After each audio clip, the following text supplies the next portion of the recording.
Oi gente, tudo bem? Eu sou Glaucia do canal Estante Indiscreta e agora, dando sequência às leituras do mês de março, eu vou falar do quarto livro que eu li este mês, que é esse título bem curioso, Porque a Criança Cozinha na Polenta. Esse livro, minhas marcações aqui, ele é da editora DBA, ele é tem uma arte bem interessante aqui. E ele faz parte de uma coleção dessa editora chamada Risco Ruído.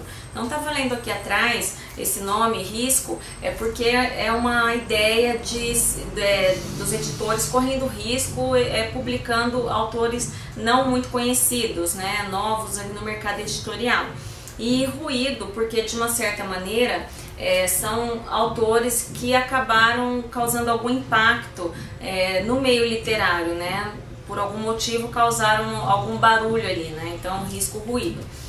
Um dos títulos aqui dessa coleção é O Natimorto, do Lourenço Mutarelli, né? Numa época em que ele não era tão conhecido. Bom, esse livro aqui eu comprei ele há muito tempo, tinha sido uma indicação da Folha, acho que eu guardei aqui. Eu tenho costume, eu tinha recortado, né, tinha deixado dentro do livro. Eu tenho o costume de, quando eu leio alguma resenha interessante em jornal ou revista, eu recorto, guardo para comprar futuramente, e quando eu compro o livro, eu coloco dentro do livro, né.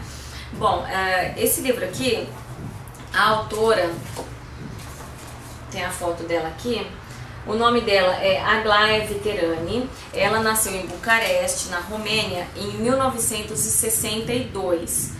E ela morreu jovem, aos 39 anos, ela morreu em 2002, cometeu suicídio 3 anos depois da publicação desse livro, né? Esse livro ele foi publicado em 1999 e é o único romance dela que foi publicado, né? Ela tem algumas poesias também que eu acho que postumamente acabaram sendo publicadas, né? Bom, assim, ela, pelo que eu andei pesquisando sobre a vida dela, ela não gostava de ter esse livro aqui tratado como se fosse autobiográfico. Mas você lendo sobre a vida dela, não tem como traçar esse paralelo e fica difícil distinguir aqui o que é realidade e o que é ficção, né? Do que vai falar esse livro aqui? O livro, eu vou falar do livro, mas ao mesmo tempo eu estou falando também da vida da autora, porque ele tem um pano de fundo autobiográfico, né? Ele é contado por uma criança, aparentemente acho que tem uns 6 anos de idade, uma menina, e essa menina, ela é nascida na Romênia e os pais dela são artistas de circo. Então ela ele tem aquela vida mambembe, sem moradia fixa, viajando ali pela Romênia, apresentando seu espetáculo de circo. Bom, e em 1967 a família dela acabou fugindo da ditadura Ceausescu e acabaram se refugiando na Europa Ocidental. Eles tinham a esperança de conseguir uma vida melhor se apresentando ali na Europa, né? Então passaram por vários países. E assim, a narrativa desse livro, ela é bastante poética, mas é muito triste, né? Porque ela vai contando ali na visão da criança de uma forma bastante seca, de uma certa forma pueril, sobre a vida dela, né? Principalmente as suas angústias, os seus medos. E um dos maiores medos que ela tinha era de perder a sua mãe, né? Então a sua mãe apresentava ali um número bastante arriscado, né? E acho que não tinha rede de proteção, nada, então toda noite ela ficava esperando receber a notícia de que a mãe tinha morrido, tinha se acidentado lá no picadeiro, né? Então, entre outras coisas, o livro vai falar de muito mais coisas, mas ele vai falar sobre o medo que ela tinha de perder a sua mãe, né? Então ele é narrado de uma forma bastante poética, com a linguagem da criança, mas trazendo uma realidade muito crua, né? Então o livro fala de uma série de violências, inclusive assédio sexual, pedofilia. Então o livro é um livro pesado, tá? Mas eu gostei muito. Esse livro, ele não tem como você não se sentir impactada por ele. Foi uma das leituras que mais me surpreendeu esse ano. E eu marquei quase que o livro todo, né? Então ele tem assim, ele é muito rápido de ler, dá pra ler em 1 a 2 dias, porque são trechos curtos, né? Às vezes tem uma página. E a coisa do título também, o porquê que esse título tão curioso, porque a criança cozinha na polenta, mas é uma coisa muito bonita também, né?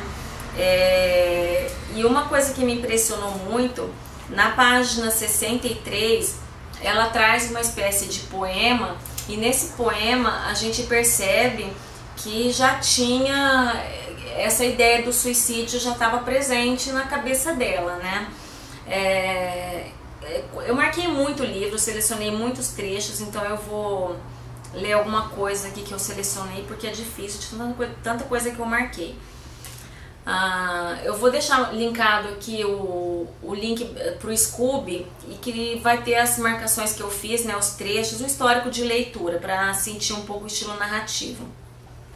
A comida da minha mãe tem o mesmo cheiro no mundo inteiro, mas no estrangeiro tem um gosto diferente por causa da saudade, porque tudo para ela era dividido em estrangeiro e a cidade onde ela vivia, né? Espero o dia inteiro que chegue a noite. Se minha mãe não cai da cúpula, depois do espetáculo, jantamos juntos sopa de galinha. No meu país, as pessoas não podem pensar livremente, nem em sonho. Se falarem e os espiões ouvirem, são levadas para a Sibéria. Essa frase eu achei muito bonita. Na Romênia, as crianças nascem velhas, porque já são pobres dentro da barriga das mães e ficam ouvindo as preocupações dos pais. O livro ele é dividido em 4 partes, e assim, da terceira parte, do final da terceira parte em diante, você começa a notar uma transição assim do amadurecimento dela, né? Que é um amadurecimento muito precoce, pela própria vida em que ela vive, aquele ambiente que não é nada salutar para uma criança, né? Mas a maneira como ela vai perdendo a inocência. Isso daqui fica muito evidente nas 2 últimas partes do livro, tá? As coisas mais bonitas são quando jantamos juntos depois do espetáculo, quando minha mãe está na cama e dorme profundamente, quando ela se levanta cedinho sem barulho, ajeita a minha coberta e começa a cozinhar. O cheiro de pena de galinha chamuscada é um aconchego, então adormeço. Olha, é um livro assim, mais um exemplo de um livro que eu li sem expectativa nenhuma, nunca tinha ouvido falar nessa autora, nunca tinha ouvido falar nesse livro, e resolvi desencalhar ele. Eu estou num projeto aí de ler os livros mais antigos ali da minha estante, e foi uma das leituras que mais me impressionou, tá? Esse livro realmente me impactou, e fica a dica aí, né? Não sei se é muito fácil encontrar esse livro aí para vender, tá bom? Então é isso. Quem conhece o livro, quiser comentar, se tiver lido, deixa aí nos comentários. E é isso, 5 estrelas pro Porque a Criança Cozinha na Polenta. Bom, eu volto depois para concluir o mês de março, tá bom? Até mais.